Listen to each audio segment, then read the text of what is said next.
राजवीर एक अमीर व्यक्ति था, मगर उसकी बहनें नताशा, तान्या और तनु बहुत घमंडी थी। राजवीर एक सादा और साधारण जीवन जीने वाली लड़की से शादी करना चाहता था, लेकिन उसकी बहनें हमेशा उसकी पसंद का विरोध करती। एक दिन राजवीर अपनी बहनों से अपनी पसंद की लड़की के बारे में बात करता है। मैं चाहता हूँ कि मैं एक साधारण, सादगी से भरी लड़की से शादी करूँ। वो लड़की जो मेरे जैसी ही हो, जो धन दौलत से परे सिर्फ सच्चाई और प्यार को समझती हो। क्या तुम सच में ये सोच रहे हो राजवीर? तुम अपने परिवार के मान सम्मान को भूल गए हो क्या? हम सब जानते हैं कि हमारे परिवार का दर्जा कितना ऊंचा है। तुम गरीब घर की लड़की से शादी करोगे, ये तो हम सब के लिए शर्मिंदगी का कारण बनेगी। क्या तुमने कभी सोचा है कि हमारे परिवार के नाम का क्या होगा? तुम्हें अपनी औकात का ध्यान रखना चाहिए।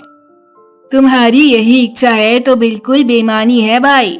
हम तो कभी ऐसा सोच भी नहीं सकते। मैं सिर्फ एक सच्चे रिश्ते की तलाश में हूँ। मुझे किसी नाम या पैसों से कोई फर्क नहीं पड़ता। राजवीर इस बात से परेशान होकर अपने ड्राइवर से बात करता है। तुमने कभी ऐसी लड़की के बारे में सुना है जो पैसे या नाम की परवाह ना करती हो? जी साहब, और एक बार मैंने एक एनजीओ में काम करने वाली लड़की को देखा था जिसका नाम दिशा है। वो बहुत ही समझदार और शिक्षित है, लेकिन फिर भी उसने पैसे की चिंता कभी नहीं की। वो सिर्फ बच्चों के लिए काम करती है, उनकी खुशी के लिए। वो कैसी लड़की है? वो एक सच्ची इंसानियत की मिसाल है। उसने समाज की भलाई के लिए अपना जीवन समर्पित किया है। राजवीर अब दिशा से मिलने के लिए उत्सुक हो जाता है और अगले ही दिन ड्राइवर के साथ एनजीओ पहुंचने का तय करता है। एनजीओ नई किरण में एक हॉल में बच्चे पढ़ाई कर रहे थे। दिशा एक छोटे से ब्लैक बोर्ड पर बच्चों को पढ़ा रही थी। राजवीर अपने ड्राइवर के साथ अंदर आता है। यही है वो एनजीओ। काफी साधारण जगह है। जी सर, लेकिन यहाँ बहुत अच्छा काम होता है। राजवीर आगे बढ़ता है और बच्चों को पढ़ाती दिशा को देखता है। चलो रोहन, बताओ, अगर तुम्हारे पास 5 सेब हैं और 3 दोस्तों को देने हैं तो कैसे बांटोगे? हर दोस्त को 1 दूंगा और मेरे पास 2 बचेंगे। बहुत बढ़िया। अब सोचो, अगर तुम चाहते हो कि सब खुश रहें तो क्या करोगे? मैं अपने दोनों सेब भी उन्हें दे दूंगा। राजवीर ये सब देखता है और प्रभावित होता है। वो धीरे धीरे दिशा के पास जाता है। आपका नाम? दिशा शर्मा। और आप? राजवीर मल्होत्रा। मैं यहाँ एनजीओ के लिए कुछ दान देने आया हूँ। दान से ज्यादा हमें लोगों की मदद की जरूरत होती है। केवल पैसे देने से बदलाव नहीं आता, बल्कि किसी की जिंदगी में वाकई बदलाव लाना पड़ता है। आपका नजरिया अच्छा है, लेकिन आप किसी बड़ी कंपनी में आराम से लाखों कमा सकती थी, फिर यहाँ क्यों? क्योंकि खुशी पैसों से नहीं खरीदी जा सकती, बल्कि बांटने से बढ़ती है, और मुझे यही करना पसंद है। राजवीर के चेहरे पर हल्की मुस्कान आ जाती है। उसे पहली बार महसूस होता है कि ये लड़की बाकियों से अलग है। उस दिन के बाद राजवीर रोज रोज एनजीओ आने लगता है। कुछ दिनों बाद उसकी दिशा से बहुत अच्छी दोस्ती हो जाती है। कुछ दिनों के बाद दिशा और राजवीर एक दूसरे से प्रेम करने लगते हैं। एक दिन राजवीर की तीनों बहनें नताशा, तान्या और तनु सोफे पर बैठी थी। उनकी माँ भी वहीं बैठी थी। राजवीर उनके सामने खड़ा था। मुझे आप सबसे कुछ बात करनी है। हाँ बोलो भैया, क्या कोई नई कार ली है? नहीं, मैं शादी करने वाला हूँ। शादी? हमें पहले क्यों नहीं बताया? क्योंकि मैं चाहता था कि पहले मैं खुद पूरी तरह से इस फैसले को समझ लूं। एक सेकंड के लिए सन्नाटा छा जाता है, फिर तनु हंस पड़ती है। दिशा, वही लड़की जो किसी एनजीओ में काम करती है, जो मिडिल क्लास है। आपको क्या लगता है कि आप उससे मिलोगे और तुम्हारी बहनों को पता भी नहीं चलेगा? कम ऑन भैया, प्लीज मजाक मत करो। तुम मल्होत्रा फैमिली के वारिस हो। हमारी फैमिली हाई फाई सोसाइटी में रहती है और तुम एक मामूली लड़की से शादी करना चाहते हो। दिशा मामूली नहीं है, वो बहुत खास है। उसकी सोच, उसके विचार, उसकी इंसानियत, सब कुछ बेहतरीन है। तो तुम कह रहे हो कि हाई सोसाइटी की सुंदर लड़कियां इंसानियत नहीं समझती? नहीं, लेकिन दिशा दिल से अच्छी है और यही मेरे लिए मायने रखता है। इतना कहकर राजवीर वहां से उठकर चला जाता है। राजवीर के जाते ही तीनों बहनें एक दूसरे की ओर देखने लगी। लगता है राजवीर उस दो कौड़ी की नौकरी करने वाली दिशा से शादी करके हमारे खानदान की नाक कटा कर रहेगा। तू सही कहती है दान्या, समझ में नहीं आ रहा कि क्या किया जाए। तनु गहरी सोच में डूबती हुई कहती है, मेरे पास एक आइडिया है। कैसा आइडिया? मैं उस एनजीओ के मालिक को अच्छी तरह से जानती हूँ। उस एनजीओ का मालिक केशव मेहता नाम का कोई व्यक्ति है जो केवल लोगों की सिंपैथी पाने के लिए और खास तौर पर दिखावे के लिए उस एनजीओ को चलाता है। ओह, तो वो एनजीओ केशव मेहता का है। वो तो बहुत ही अय्याश आदमी है और हमेशा नई नई लड़कियों को फंसाने के बारे में सोचता रहता है। सारी दुनिया जानती है कि वो एक नंबर का ठरकी है। तो फिर तो हमारे लिए ये तो बहुत अच्छी बात है। क्यों ना हम तीनों बहनें केशव मेहता के बंगले पर चले और केशव मेहता के सामने दिशा की सुंदरता के खूब बखान करें और केशव मेहता को दिशा को फंसाने के लिए कहें। अब मुझे उम्मीद है कि वो ठरकी मान जाएगा। वो ऐसे भी उसके पास बेहिसाब दौलत है। अगर दिशा केशव मेहता से पट गई तो राजवीर के दिल से उतर जाएगी और वो केवल हमारी बात मानेगा। अगले दिन केशव मेहता के बंगले में नताशा, तान्या और तनु एक टेबल पर बैठी थी। उनके सामने बैठा एक स्टाइलिश आदमी मिस्टर केशव मेहता बैठा था। तो तुम तीनों मुझसे क्या चाहती हो? हमारे भाई को किसी भी हालत में दिशा से शादी करने से रोकना है। इंटरेस्टिंग। और मुझे इसमें क्या मिलेगा? दिशा तुम्हारे एनजीओ में काम करती है। अगर तुम दिशा को देखते तो हमसे ऐसा सवाल बिल्कुल नहीं करते। वो बहुत ही खूबसूरत है और मैं खूबसूरत लड़कियों की हमेशा कद्र करता हूँ। तुम उसे अपने पैसे और पावर से आसानी से पटा सकते हो। तभी वहाँ केशव के नौकर ट्रे में चाय लेकर आता है और अचानक नौकर का पैर लड़खड़ा जाता है और चाय नताशा, तान्या और तनु के कपड़ों पे गिर जाती है। अरे, ये क्या किया तूने? हम तीनों के कपड़े खराब कर दिए। सॉरी मेम साहब, गलती हो गई। मेरा पैर अचानक लड़खड़ा गया। Sorry my foot. जानता भी है कि हमारी कितनी महंगी ड्रेस थी ये। तेरी साल भर की सैलरी से भी ज्यादा महंगी ड्रेस थी।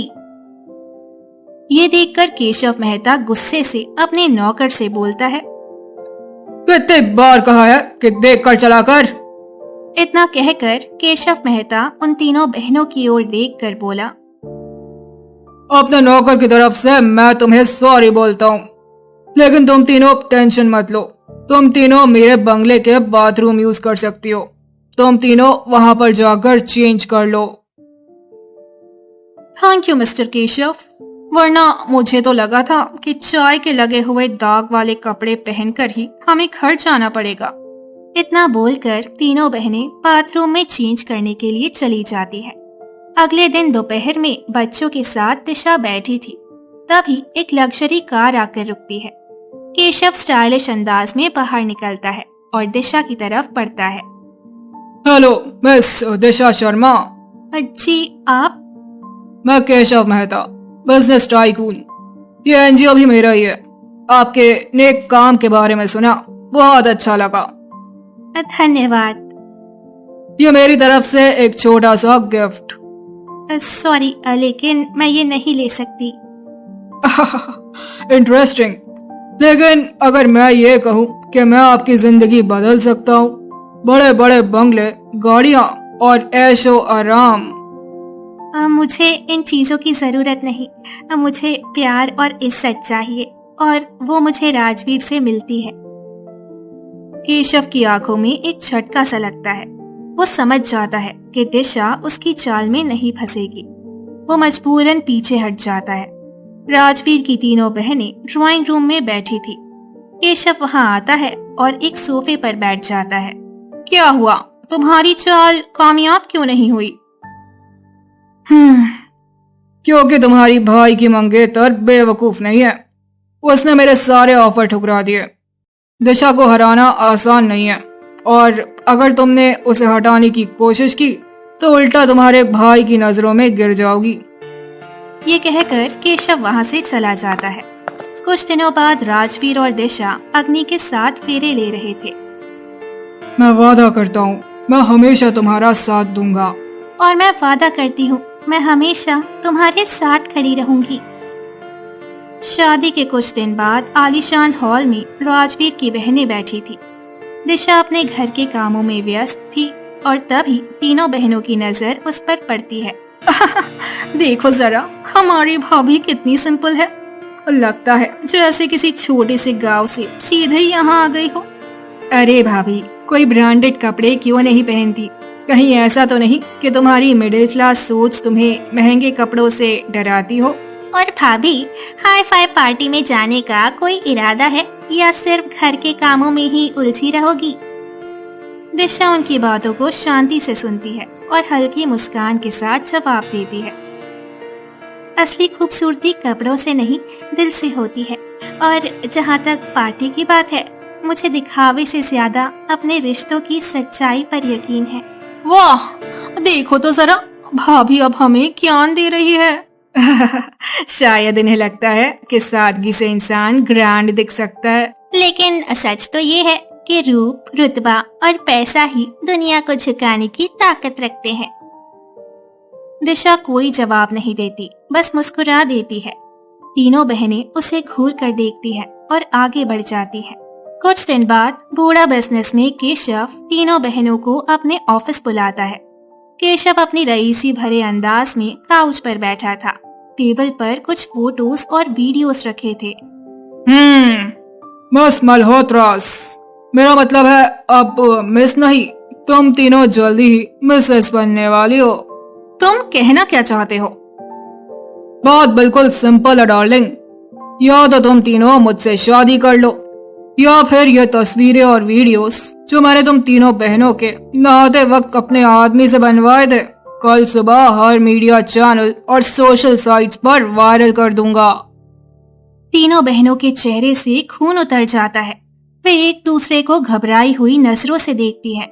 तुम हमें ब्लैकमेल कर रहे हो? अरे नहीं डार्लिंग, ऐसा ब्लैकमेलिंग नहीं, एक शानदार डील कहते हैं। तुम्हें मेरा नाम, मेरी दौलत और मेरी ताकत मिलेगी, और बदले में मुझे तुम तीनों।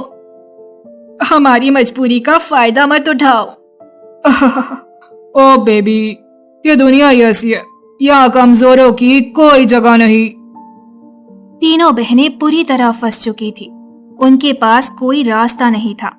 आखिरकार उन्हें अपनी इज्जत बचाने के लिए ये शादी करनी पड़ी। शादी के कुछ दिन बाद राजवीर अपने कमरे में बैठा था, जहां उसकी माँ और परिवार के कुछ अन्य सदस्य मौजूद थे।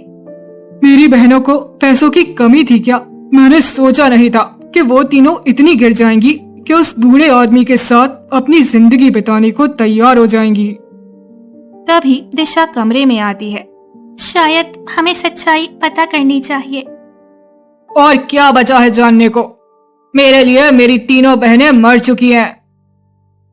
इधर केशव के बंगले के गार्डन में एक अंधेरे कमरे में नताशा, तान्या और तनु आपस में बातचीत कर रही थी। वो टूट चुकी थी, उनकी आंखों में आंसू थे। तभी दिशा चुपके से उनके पास पहुंचती है। सच बताओ, तुम तीनों ने केशव से शादी क्यों की? कुछ पल के लिए सन्नाटा छा जाता है। हमें मजबूर किया गया था दिशा। केशव ने हमें ब्लैकमेल किया। हम उसके जाल में फंस चुके थे। हमें बचाने वाला कोई नहीं था। दिशा की आंखें नम हो जाती हैं। उसे अब सारी सच्चाई समझ आ गई थी। वो चुपचाप वहां से चली जाती है। अगले दिन केशव अपने ऑफिस में बैठा था। तभी पुलिस दरवाजा तोड़कर अंदर घुसती है। केशव मेहता, आपको महिलाओं के शोषण और ब्लैकमेलिंग के आरोप में गिरफ्तार किया जाता है। केशव चौंक कर खड़ा हो जाता है। उसके चेहरे पर डर साफ झलकता है। ये क्या बकवास है? मेरे पास पैसा है, ताकत है, मैं जल्दी छूट जाऊंगा। तू अब जेल में ही सड़ेगा केशव। मेरी बहनों की जिंदगी बर्बाद करने की सजा तुझे मिलेगी। पुलिस केशव को हथकड़ी पहनाकर बाहर ले जाती है। कुछ देर बाद मल्होत्रा हाउस में तीनों बहनें राजवीर और दिशा के सामने खड़ी थी। हमने दिशा को नीचा दिखाने की कोशिश की और खुद बर्बाद हो गए। हमने पैसों को ताकत समझा, लेकिन असली ताकत सच्चाई और अच्छाई में होती है। काश हमने पहले ही दिशा को अपनाया होता। अच्छी बात यह है कि अब तुमने अपनी गलती मान ली, लेकिन याद रखना, कभी भी किसी को उसके कपड़ों, रंग या अमीरी गरीबी से मत आंकना। तीनों बहनें दिशा को गले लगा लेती हैं